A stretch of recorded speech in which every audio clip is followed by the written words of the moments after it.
जो नर्मदा नदी के दक्षिण में स्थित है।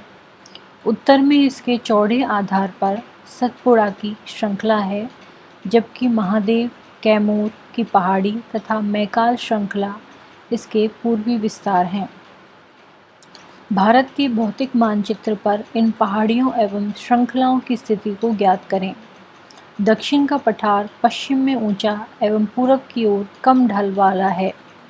इस पठार का एक भाग उत्तर पूरब में भी देखा जाता है, जिसे स्थानीय रूप से मेघालय कार्बी एंगलोंग पठार तथा उत्तर कचार पहाड़ी के नाम से जाना जाता है। यह एक भ्रंश के द्वारा छोटा नागपुर पठार से अलग हो गया है। पश्चिम से पूरब की ओर 3 महत्वपूर्ण श्रृंखलाएं गारो, खासी तथा जयंतिया हैं। दक्षिण के पठार के पूर्वी एवं पश्चिमी सिरे पर क्रमशः पूर्वी तथा पश्चिमी घाट स्थित हैं। पश्चिमी घाट पश्चिमी तट के समानांतर स्थित है।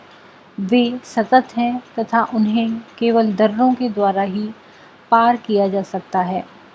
भारत के भौतिक मानचित्र में थाल घाट, भोर घाट तथा पाल घाट की स्थिति ज्ञात करें।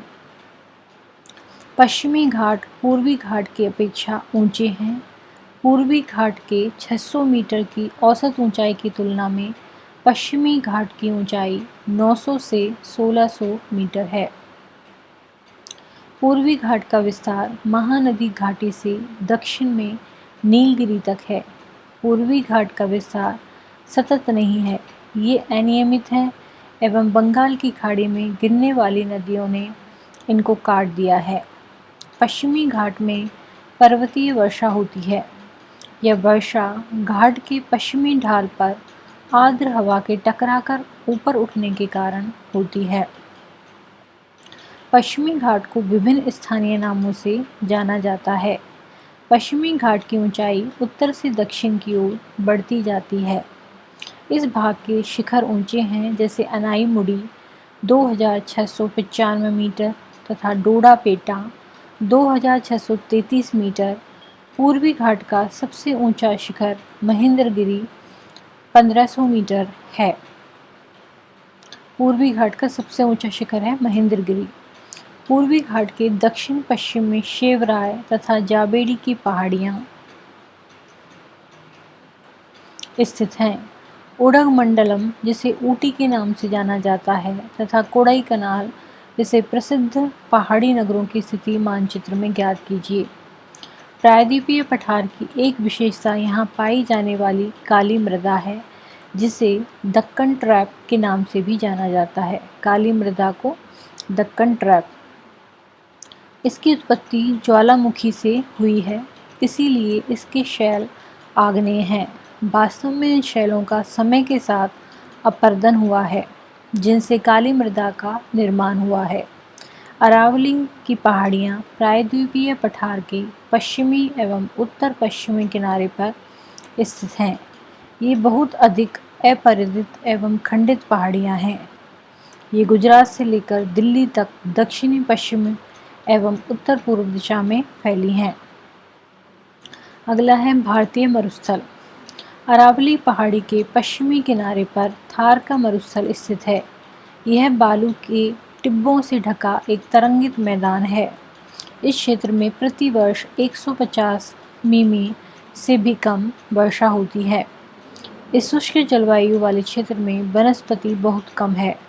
वर्षा ऋतु में ही कुछ सरिताएं दिखती हैं और उसके बाद वे बालू में ही विलीन हो जाती हैं। पर्याप्त जल नहीं मिलने से वे समुद्र तक नहीं पहुंच पाती हैं। केवल लूनी ही इस क्षेत्र की सबसे बड़ी नदी है।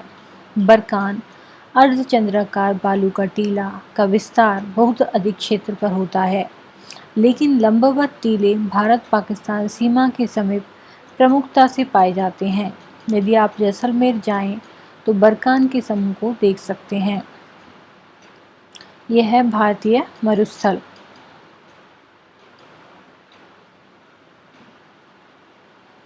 अगला है तटीय मैदान। प्रायद्वीपीय पठार के किनारों संकीर्ण तटीय पट्टियों का विस्तार है। यह पश्चिम में अरब सागर से लेकर पूर्व में बंगाल की खाड़ी तक विस्तृत हैं। पश्चिमी तट, पश्चिमी घाट तथा अरब सागर के बीच स्थित एक संकीर्ण मैदान है। इस मैदान के 3 भाग हैं। तट के उत्तरी भाग को कोंकण, जिसमें मुंबई तथा गोवा, मध्य भाग को कन्नड़ मैदान एवं दक्षिणी भाग को मालाबार तट कहा जाता है। बंगाल की खाड़ी के साथ विस्तृत मैदान चौड़ा एवं समतल है। उत्तरी भाग में इसे उत्तरी सरकार कहा जाता है, जबकि दक्षिणी भाग कोरोमंडल तट के नाम से जाना जाता है। बड़ी नदियाँ जैसे महानदी, गोदावरी, कृष्णा तथा कावेरी इस तट पर विशाल डेल्टा का निर्माण करती हैं। चिल्का झील पूर्वी तट पर स्थित एक महत्वपूर्ण भूलक्षण है। यह है तटीय मैदान। क्या आप जानते हैं, चिल्का झील भारत में खारे पानी की सबसे बड़ी झील है। यह उड़ीसा में महानदी डेल्टा के दक्षिण में स्थित है। अगला है द्वीप समूह। आप पहले ही देख चुके हैं कि भारत का मुख्य स्थल भाग अत्यधिक विशाल है। इसके अतिरिक्त भारत में 2 द्वीपों का समूह भी स्थित है। क्या आप इन द्वीप समूह को पहचान सकते हैं? केरल के मालाबार तट के पास स्थित लक्षद्वीप की स्थिति को ज्ञात कीजिए। द्वीपों का यह समूह छोटे प्रवाल द्वीपों से बना है। पहले इनको लक्षद्वीप, मिनिकॉय तथा एमीन द्वीप के नाम से जाना जाता था। 1973 में इनका नाम लक्षद्वीप रखा गया। यह 32 वर्ग किलोमीटर के छोटे से क्षेत्र में फैला है। कावरत्ती द्वीप लक्षद्वीप का प्रशासनिक मुख्यालय है।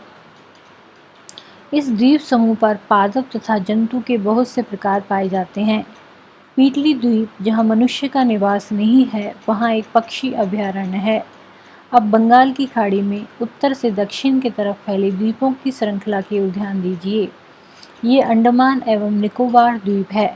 यह द्वीप समूह आकार में बड़े संख्या में बहुल तथा बिखरे हुए हैं। यह द्वीप समूह मुख्यतः 2 भागों में बांटा गया है, उत्तर में अंडमान तथा दक्षिण में निकोबार। यह माना जाता है कि यह द्वीप समूह निमज्जित पर्वत श्रेणियों के शिखर हैं। अब यहाँ पर है प्रवाल, इसके बारे में पढ़ लेते हैं।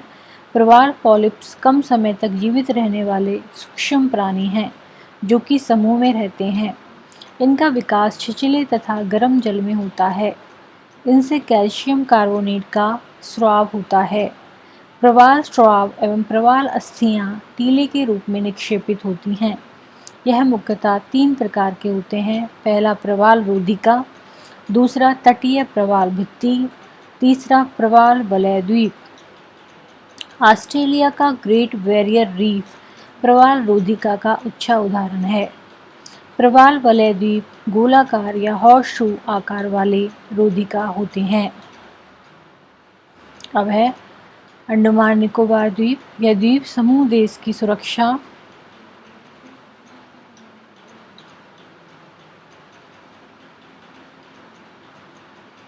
के लिए बहुत महत्वपूर्ण है।